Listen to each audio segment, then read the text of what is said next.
خدایا خود را بشناسم. کتاب خاطرات از ادبیات شناس و نویسنده شهیر تاجیک زنده یاد رسول هادی زاده. تهیه و صدا رامین هادی زاده.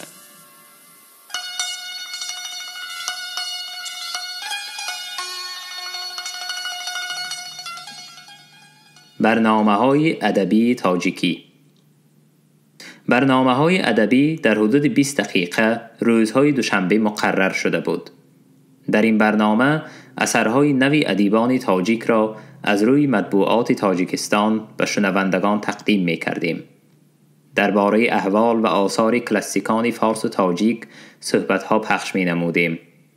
مؤلفان صحبت‌ها متخصصان گوناگون بودند، اما خواننده تنها من بودم.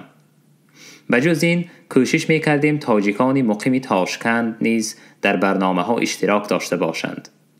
استاد اینستیتوت پداگوژی تاشکند حمید حامیدی بخاری بارها در موضوع ادبیات کلاسیکی ازبک و رابطه های ادبی تاجیک و ازبک صحبت می کرد. شاعر چستی که به ازبکی و تاجیکی شعر می نوشت از مؤلفان دائمی ما بود. منیرخان معینزاده خجندی مقیم تاشکند نرنمونه ادبیات تاجیک عینی مندرج از صحیفه 482 گاه ترجمه های منظوم اشعار غفور غلام و دیگران را قرائت می کرد. از ادیبان تاجیک فاتح نیازی و کبریا خانم برآمد می کردند. بار عبدالملک بهاری 20 ساله از خجند رسیده به ردکس ما آمد. با او خیلی صحبت کردیم. چند شعرش را برای ما پیشنهاد کرد. شعرهای خوب بود و آن را از رادیو پخش کردیم. باید گویم که نمونه چند از شعرهای هندوستانی میرزا ترسونزاده را ما از اولین ها بودیم که به شنوندگان تقدیم داشتیم. در این خصوص باز نقل خواهم کرد. از شاعران ازبک یگانه شخصی که در برنامه ما برآمد کرد شاعر، دراماتورگ و عالم مقصود شیخزاده بود.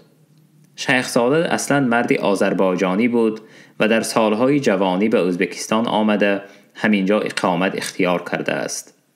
آثار خود را به زبان تازه و فصیح ازبکی می نوشت، لیکن در گفتگوی آثار لهجه آذربایجانیش روشن هویدا بود.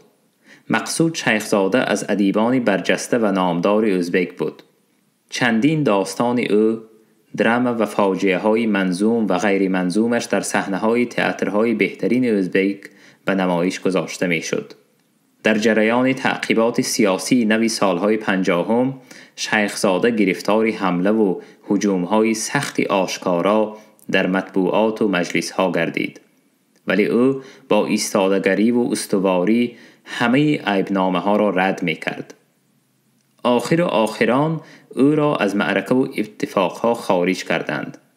کسی از به اصطلاح دوستانش به او گفته است که اگر تو به واسطه گزیت گناهت را به گردن گرفته عذر خواهی، از همه عیبنامه و اتهامات خلاص می‌یابی.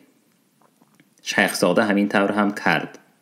در گزیت سویت ازبکستانی در پایان صحیفه آخرین اظهارات 5-6 سطری شیخزاده چاپ شد و بعد از این او را زود به زندان گرفتند و به حبس 25 سال محکوم نمودند.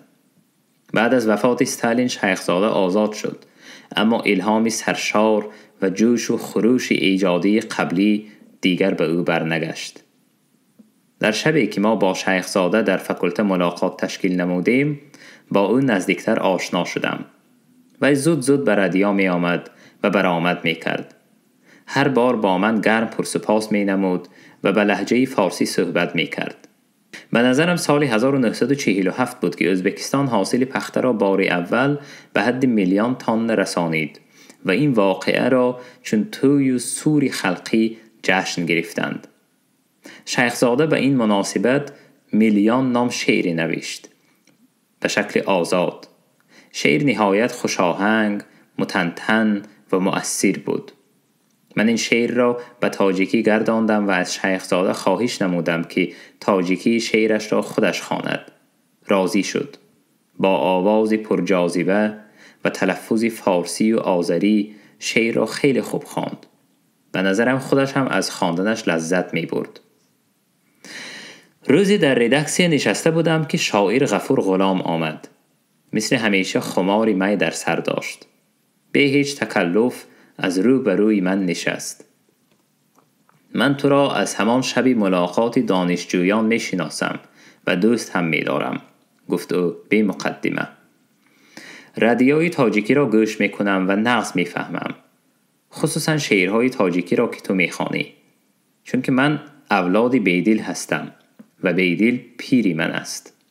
شیخزاده شعری تاجیکی را خواند، شنیدم. اما وی خود شعری فارسی نوشته نمی تواند. من باشم به فارسی غزل می نویسم. وی از بغل کیسهش چند ورق کاغذ برآورده پیش من گذاشت. انا این غزلهای من، کنی خوان بین چطور است؟ ورقها را گرفته دیدم که چند غزل به زبان تاجیکی در ماشینکه چاپ شده است. بلند بلند خواندم. غفور غلام با دقت گوش می کرد. غزلها را من از نظر منیرخان معینزاده می گذرانم، بعد آن کس به تو می رساند و تو از رادیو می شنوانی. با همین صحبتی ما تمام شد و غفور غلام بر ردکسی ازبکی رفت. غفور غلام شاعری توانا و نامدار ازبک بود. کسی ریند، تند، حزال و در معامله نااستوار بود. او بیشتر با تندروی و تندگویی هایش بعضن با هزل و شوخی های دوخورهش آدمان را می رنجاند یا بیهوده تحقیر می نمود. در ملاقات فکلته امان دوستی من حیدمیتف شعری با نام آینده از تو جواب می خواهم قرائت کرد. شعر آهنگ محزونانه و کمی نومیدانه هم داشت. دوستم خواندن شعر را تمام کرد و غفور غلام زود از جایش خیسته آینده درخشان است، اما تو باید نه به این آهنگ و چشم نومیدی به آینده نگاه کنی و مثل این سخنهای سخت گفته جوان را مذمت و ملامت نمود. خلاصه در چند جایی که او بود از صحبت و گفتار با وی خودداری می کردم.